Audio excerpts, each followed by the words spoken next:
Welcome to episode 4 of the 99 Till Infinity Show. I am your host, Nigel Cooper. We got a lot to get into today. We're going to celebrate Black History Month with some of the realest actions rappers have ever taken. We're going to talk about Missy Elliott's album, Supa, Dupa, Fly. We're going to talk about the 2025 Grammys and the upcoming Super Bowl. We're going to talk about the Weeknd's album, Hurry Up Tomorrow. Lil Yachty's comments on ghostwriting. I'm going to talk about some of the other rappers I listened to this week. And then we're going to get into my political take and the hip-hop homework. But first I want to say rest in peace to Irv Gotti, who passed away yesterday at the age of 54. I want to give my condolences to his family and to anybody that loved him. Irv Gotti, he co-founded Murder Inc. Records. He was a big part of Def Jam Records. He produced songs like DMX, What's My Name, Ashanti, What's Love, Foolish, and Rock With You, Can I Get It for Jay-Z. He also produced for Ja Rule, Eve, and for other artists. He was a big-time record label executive, and he contributed to the culture immensely. Rest in peace to Irv Gotti. Now let's celebrate Black history by talking about some of the realest actions that rappers have done for the community. Number one's gotta be Tupac shooting those off-duty officers that were attacking that man and then beating the case. Undisputed, he's gotta have that title. The rest of these, they're not ranked, but I want to talk about Trey the Truth. He is always advocating, donating, protesting anything that happens in Texas, from a natural disaster to gun violence within the community to police brutality. He is there. He's on the front lines. He got arrested protesting for Breonna Taylor. I got nothing but respect for Trey the Truth. Lupe Fiasco. He wrote a song in, I want to say, 2011, calling Obama a terrorist for his foreign policy. A couple years later, he got invited to an inaugural event. He performed that song. You beef with Obama, you beef with the President of the United States, that's some real shit. Nipsey Hussle owning the Marathon store, owning the strip mall around it, and in his music, promoting ownership, promoting getting money, promoting hustling. Nothing but respect for that. Jay-Z, he's used his money to help a lot of people. He's donated to a lot of causes, but one of the realest things that he's done is produce the Khalif Browder documentary. If you know about Khalif Browder, he was falsely accused of stealing some things, and they put him in Rikers Island and held him in solitary confinement for like over 2 years, I think, like a long time. I don't even think he went to trial, and he ended up committing suicide.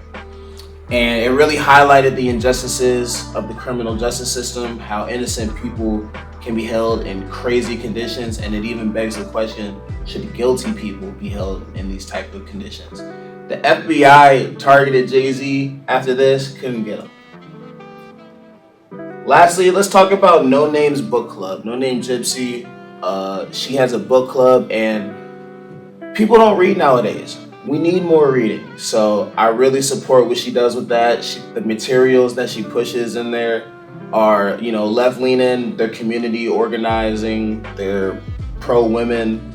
It's really about expanding your knowledge, being a better person. That's the kinds of books that she's pushing, and I love that. This episode's classic hip-hop album is Missy Elliott's debut album, Supa Dupa Fly.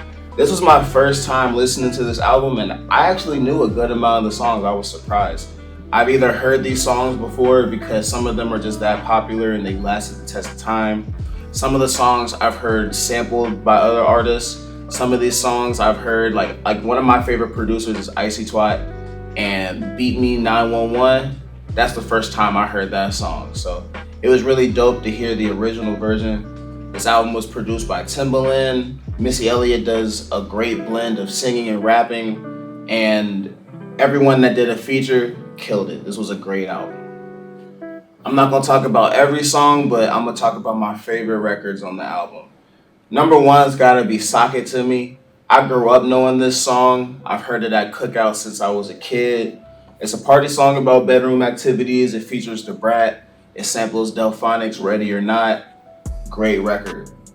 Beat Me 911, it's a vibe. The singing's a vibe, the rapping's a vibe, and I first heard this from the producer Icy Twat. Friendly Skies featuring Genuine. It's an R&B vibe. It samples Earth, Wind, and Fire. and it's been sampled by it's been resampled by Drake, it's been resampled by Bryson Tiller and other artists. This is another one of my favorites. Best Friends is another R&B song. It features Aaliyah, and it's basically like, my best friend said, I'm not putting up with the things that you put up with. You don't need to be putting up with him. That's basically what the song's saying. Songs like Izzy Izzy Ah, I feel like it's inspired by Shimmy Shimmy Ya by ODB, and Missy rapping on that. She's also rapping really well on Why You Hurt Me. That's about her promiscuous friend. I'm Talking is probably her best rapping performances, and it's got a smooth hook. And Pass the Blunt, she's rapping, and then on the hook, it sounds like she's singing like reggae. It's really dope. Don't Be Coming, it's a breakup song, but it's a vibe. She's basically saying, don't be in my face, pretending that you love me, but then you act like this. So I'm out the door, I ain't dealing with you no more. On Getaway, that's probably my favorite beat on the project. It sounds like beatboxing, is like mostly percussion, and she talking about she ride around writing rhymes every day. Don't come around me if you don't want to battle. She talking about her style is one in a million. She flows on and on and on. You feel me? This is a really dope track. Busta Rhymes, he does the intro and the outro, and then on the very last song, Missy Elliott thanks the fans and thanks everyone that was involved in the album, shouts them out. This is a great project. Very much enjoyed how she blends rapping and singing. She blends R&B songs and hip hop songs, sometimes in the same song, but she makes it seamless by putting them throughout the album. The sequencing is great. The production from Timbaland is great. Great album. I'm from Virginia. I really only know Missy Elliott for her hits. I'm very happy that I sat down and listened to this full album, and I will be listening to more. Next episode's album isn't considered a classic, but it's Black History Month, and I think this album really fits the theme, and I think more people need to listen to it. So we're gonna talk about Rhapsody's album, Eve. Every song is named after Black women that she's inspired by, and it's gonna be great to talk about. And let's talk about the 2025 Grammys.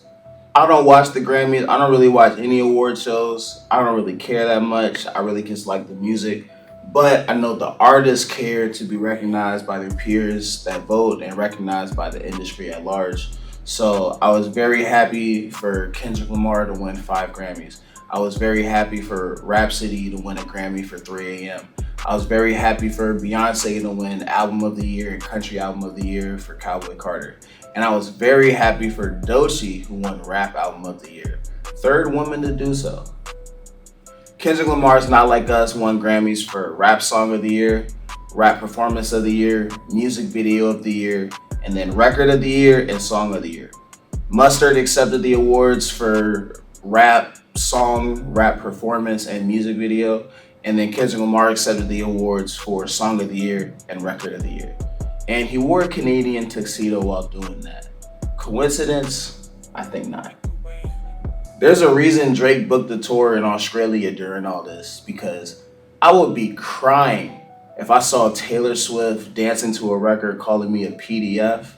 No. Absolutely not. Now, The Weeknd ended his Grammys boycott, and he performed at the Grammys. He boycotted in 2021, saying that because of secret committees, I will no longer allow my label to submit my music to the Grammys. In response to that, the Grammys decided to invite a lot more minority people to be voting. They invited a lot more minorities to join these committees, and they started groups called advisory groups to amplify Black voices. So there's been a couple of changes at the Grammys. I think it was very noticeable this year, and hopefully subsequent events will continue to be better. Coming up this Sunday, we got the Super Bowl. I'm a basketball fan. I could care less about football, so I'm going to just tune in for the halftime show. Very excited for Kendrick Lamar's headlining performance. First rapper to headline, and SZA's going to be a guest. Very excited for her. They've announced that they're going to do Luther. We already know Kendrick's going to do Not Like Us. What other songs are they going to do? I think Humble is going to get played. I think DNA is going to get played. Hopefully All Right. Probably All Right. I think Kendrick and SZA, All the Stars. They got 13, 15 minutes. They gonna turn it up. There's gonna be a marching band, so I think TV Off could get played as well. One thing that we do know is that it's gonna be a very black performance. And the NFL, because Donald Trump is attending, they're taking end racism off of the end zones. So that's kind of crazy. But Kendrick Lamar's gonna put that blackness in his face, so it's all good. It's all good. Now let's talk about The Weeknd's new album, Hurry Up Tomorrow. Very much enjoyed this project. I describe it as cinematic. It sounds perfect for both a live show and also for a movie soundtrack. The content of the album, I'll say this. I feel like The Weeknd is afraid that he could overdose any day now. That's what the album is about. I think he is afraid that he can overdose any day now, but he still wants to find love. He still wants to perform for his fans. He still hopes that he can get better. But every 2 or 3 songs, it's like, dang, bro, I hope you're okay. I'll say the first half of this album, it sounds like a concert. The second half of this album sounds like a soundtrack, but it also sounds inspired by Michael Jackson. My favorite songs on the album are I Can't Wait to Get There, Niagara Falls, Cry For Me, Reflections Laughing, Giving Up on Me, Without a Warning, Enjoy the Show, and Drive. There's a good amount of tracks on this album that sound directly inspired by Michael Jackson, specifically like late career Michael Jackson. If you listen to songs like Blue Gangsta, I Like the Way You Love Me, and Speechless, they sound like they were the inspiration for a couple of these songs. On the intro track, Wake Me Up, on the beat switch halfway through the song, it sounds like Thriller. Songs like Niagara Falls, I Can't Wait to Get There, Cry For Me, they all sound like modern versions they sound like what Michael Jackson would make if he was still alive today. They sound like, and this is not to be offensive at all because I'm trying to compliment The Weeknd when I say this. It sounds like Michael Jackson throwaways that he turned up. You feel what I'm saying? My favorite song on the album is I Can't Wait to Get There. And content-wise, it's a break from a lot of the darker material on the album because it's about how well he's doing in life, how far he's come, how he used to be homeless and he just sold a home to Madonna. You feel me? And he's talking about looking forward to life getting better. Versus some of these other songs, he's talking about overdosing and being paralyzed from the drugs and almost drowning in a bathtub. Like, this is my favorite song on the whole album. But even those darker songs material-wise, they sound great. His vocals are great, the production is great. You got songs like Giving Up on Me, where the lyrics read as a cry for help from an addict, but at the same time, you're pushing away the people that love you. You got songs like Without a Warning, where he feels that the drugs are catching up to him. He can't sing as well during live performances, and he's losing certain relationships. But at the same time, he's gonna try to leave it all on the stage for his fans. You got songs like Enjoy the Show featuring Future, where it's a love song, but is it a love song to a woman or to the drugs? You got songs like Baptized in Fear, where he's talking about being paralyzed and almost drowning in a bathtub and talking about this can't be how I go out. So there's a lot of very strong content on this album, but that's nothing new for The Weeknd. And vocally, it sounds great. Sonically, it sounds great. Material-wise, part of the album feels like he's gonna get better. And then the other part of the album's like, he might succumb to this. But at the same time, he's not gonna stop because he can't be boring. He has to deliver for his fans. And it's really about the toxic relationship between him and the music industry and how he feels like he has to take drugs to continue to be such a prominent figure. Now I want to talk about some of the other hip hop projects that I listened to this week. Starting with the Mad Villainy demos. This is the original version of the classic hip hop album Mad Villainy by Madlib and MF Doom that leaked back in, I want to say, 2002, and the full album came out in 2004.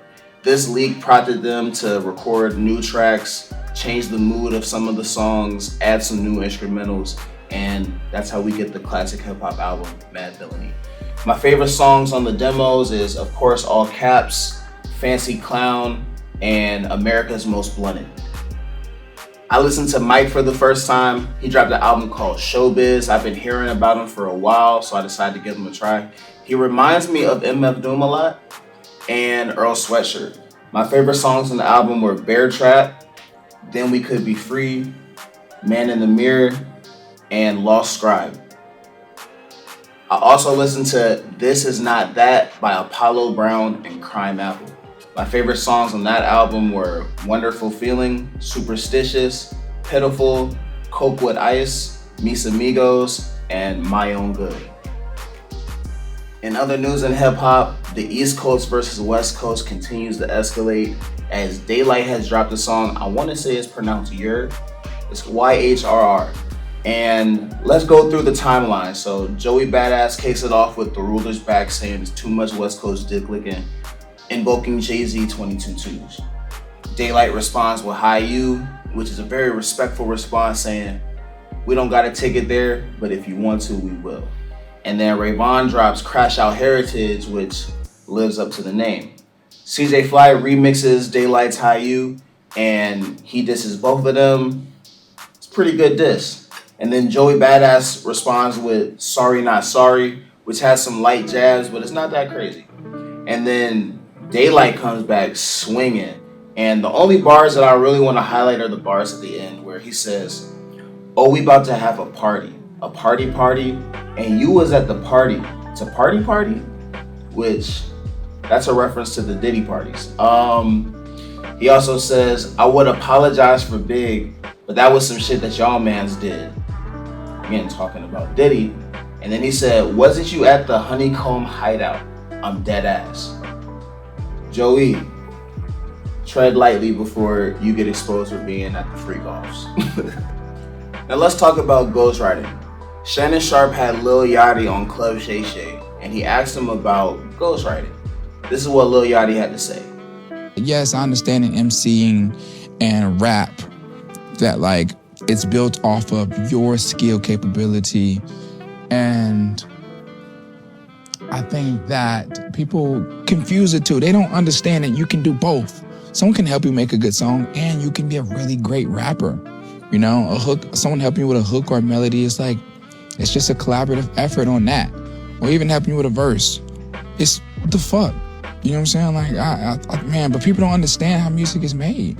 But I think we are beginning to forget a lot of rules in this culture due to stars. And we just start switching them around and making them different. Like, I don't got nothing against Drake. Right. But how does a guy say what's the rules in a rap battle that had a ghostwriter before? That's not fair, dog. Like, you letting a dude who had a ghostwriter now say what we could do in the dirt. Nah, dog, you gotta stay up there. And you beautiful up there. We love you up there. But don't come down here. Now, ghostwriting is unacceptable. If you do have help writing a record, credit the people that helped you write the record. Don't try to pass off somebody else's ideas and creativity as your own. And on the MC tip, you need to be writing all of your raps. Hooks, that's cool. Somebody can help you with hooks. Somebody can help you with melodies. But if they're writing your lyrics, that's crazy. Now let me get into my political take. Elon Musk, he is a problem. The Doge department is a problem. Just because you're the world's richest man does not mean you should have access to the United States government, or any government for that matter, because he's meddling in Germany and Great Britain as well. Elon Musk, I've heard people call George Soros and Bill Gates boogeymen my whole life. And Elon Musk is out in the open doing worse than them. And those same people don't have a problem. That confuses me. This man bought an app so that he could help spread misinformation. This man donated to a presidential campaign, the largest presidential campaign donation of all time, over the legal limit, no problem, has been talking to foreign governments since months before the election, no problem. Does a salute twice, no problem. Has access to government funds and all of our information, no problem. What is going on? I didn't vote for Donald Trump, but the people that did vote for Donald Trump, I don't think that they voted for Elon Musk. Now let's review our hip hop homework. Last episode, the homework was to make a playlist with songs that are appropriate for Black History Month. So I chose songs like Salary Cap, Brackets by J. Cole, New Slaves by Kanye West, All Right by Kendrick Lamar, Everything by Nas, Glory by Common, Trauma by Meek Mill, among others. It's up on Spotify. It's called We Woke. For the next hip hop homework, let's make a playlist of songs that sample songs from the Harlem Renaissance and from the Chitlin Circuit. So take Kanye West's Bud on the Leaves that samples Strange Fruit by Billie Holiday, right? So let's include the song that's modern and the song that is samples. Thank you for watching this episode of the 99 Till Infinity Show. Please leave a like, comment, subscribe, and have a blessed one.